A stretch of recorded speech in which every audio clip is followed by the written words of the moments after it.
Този поздрав е направен од баштата Јанко и мајката Вили за техните синове Марио и за рожденника Аврам.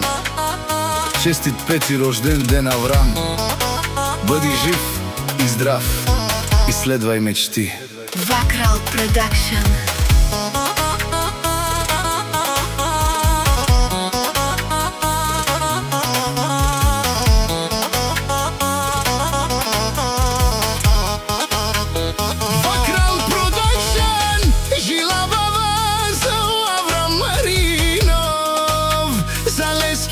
Familia Zaleski Praleski o Mario.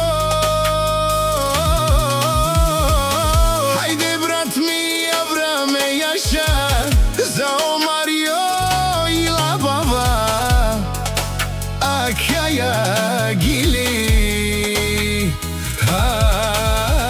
Sjankata pada grad te naš trek Marinovi 20 gajete Henre Изгрев до залез, од север до југ. Фамилија Маринови постигнала всичко се сила и труд. Хајде Маринови, туме си е легенда. О Аврам Маринов, лески фамилио Маринови. Наизорале, наибарвале.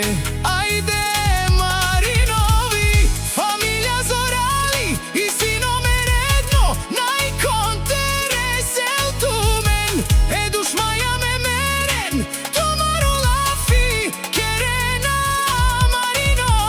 Хајде брат ми Марио, с твоја брат Аврам сте номер едно. Туме си е ни легенда, Андо Самоков, алелелей Маринови и најмошно фамилија, алелели Аврам Маринов. Тук е и ла баба и те пралеске о Марио. Наша фамилија Маринови.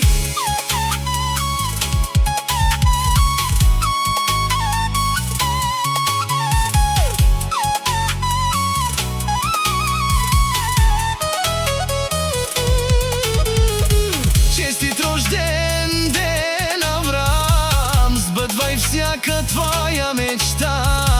Мама Вили, тате Јанко ви обичат и винаги ще бъдат до вас. Марио и Аврам.